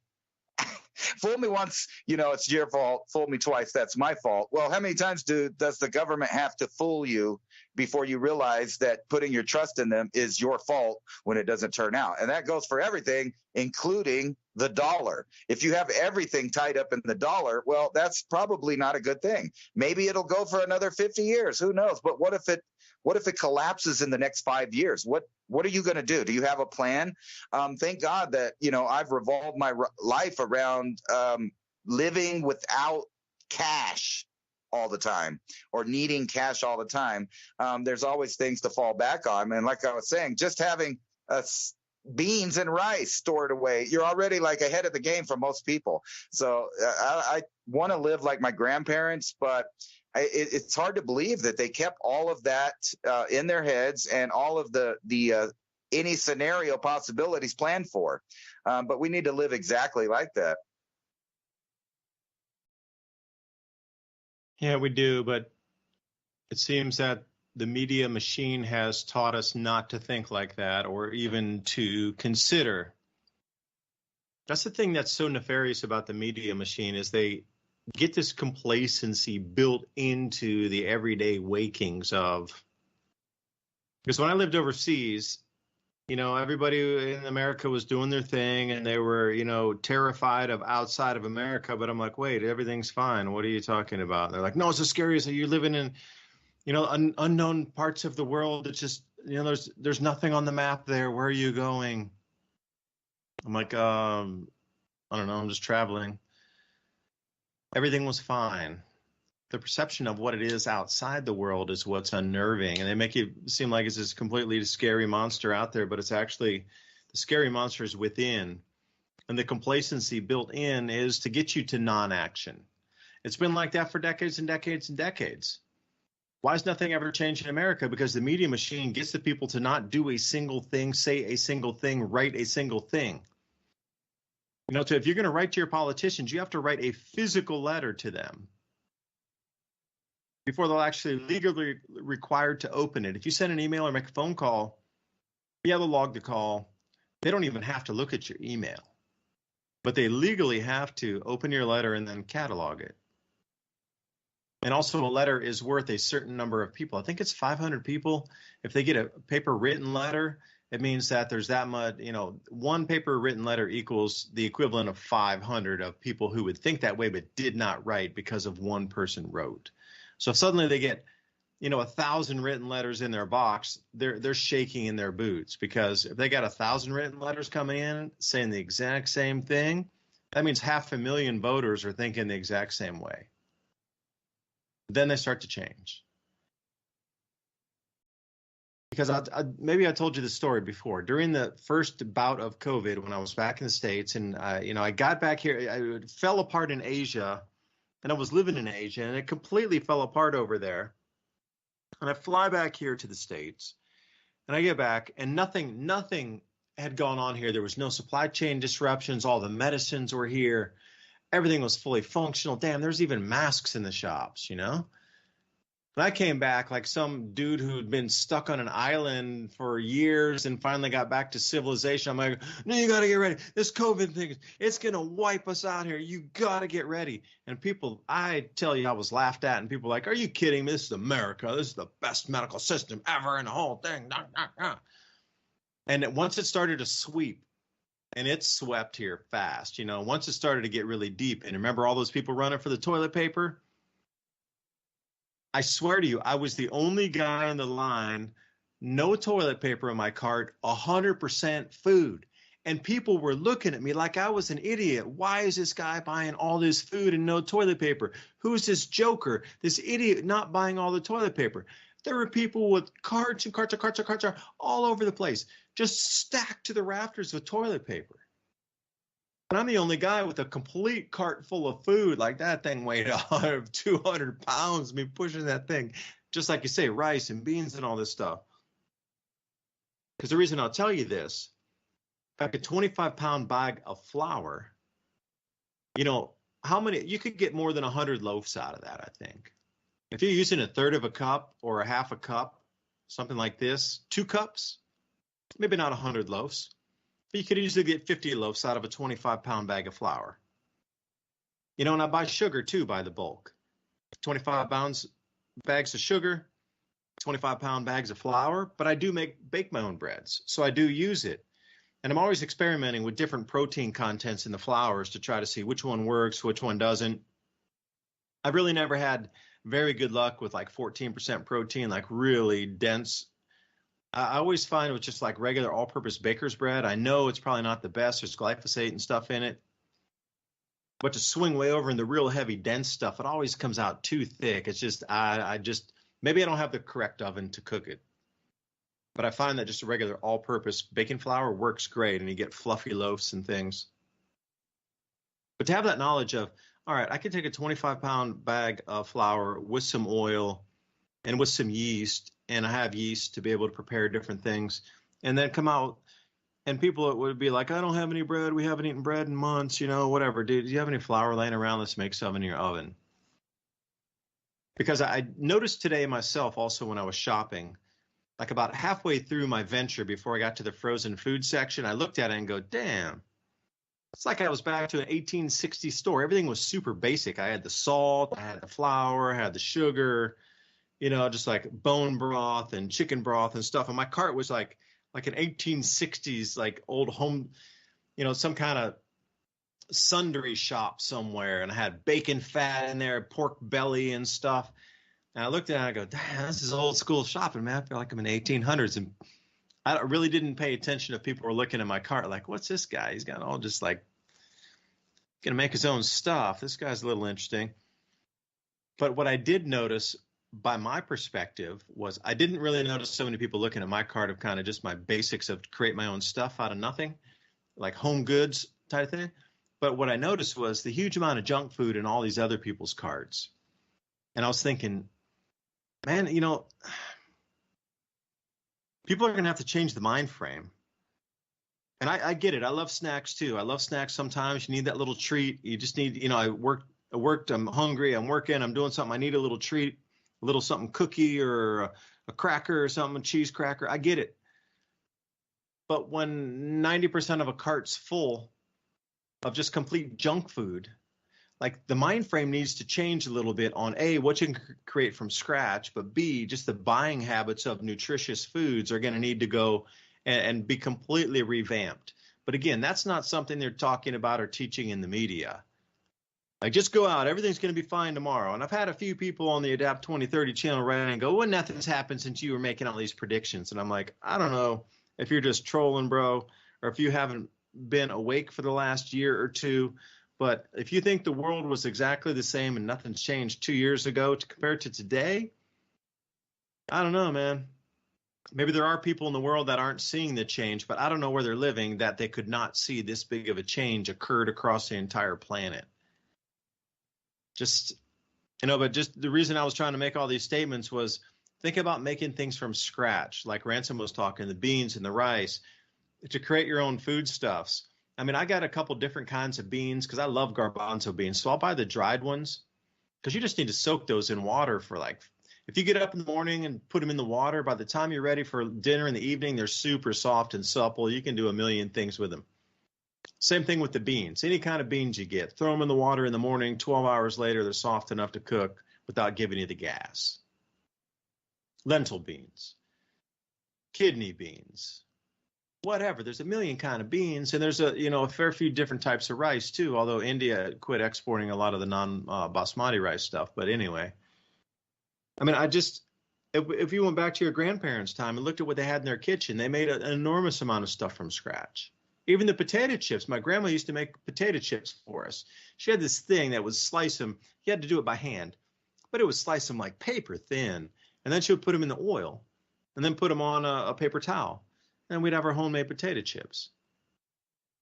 I mean, there's a million things you can do homemade, but I don't know, man. I think, Ransom, the homemade, made from scratch mentality is going out with this instant lifestyle that we're used to. But, as soon as China cuts off the goods and that starts breaking down, I don't know where a lot of people are going to be in the psyche when this happens. Nutritional health for the body is one thing, but the mind is a completely different animal that's going to get away from a lot of people that just aren't going to be able to handle it or even have the knowledge or cookbooks around. Or, what if your internet gets cut off and you don't have any cookbooks? I mean, how are you going to make anything if you don't have a bread baking recipe book you need? Those are like the basics people need to have. Like one pot stew, recipes. Different kind of cook. You're going to have a few things for, different variables there. So, start buying some books on just basic cooking stuff. And breads would be, if you're going to buy one single book, I would obviously point you toward a bread baking book. Because that is going to be something you could trade, you can bake, you can save yourself money. And Ransom, I know you can make a lot of your own food. So, I mean, do you agree with some of those statements or do you think I'm off base on that? No, man, we actually just pulled out this book from, it's got to be the early 60s or maybe 50s. That's it has 100 recipes in there for ground meat, from hamburger to whatever. But it's just amazing that we were looking through there and we're all of these meals that look delicious that, I forgot even existed because, I hadn't eaten them since I was a kid. So I forgot all about them. But just looking through that book, there's so many ways to prepare the same food where you don't get tired of it. It's amazing. And besides that, that's the best food there is. Everybody knows that, especially where we live. You can go out and eat at some really good restaurants. They have Mexican-American restaurants. They have New Mexican restaurants. They have Mexican restaurants. But the best food that you're going to eat comes from somebody's abuela or a tia or something, that's making it. And we're getting it off Facebook, pozole, tamales. And guess what they're doing? They're buying bulk.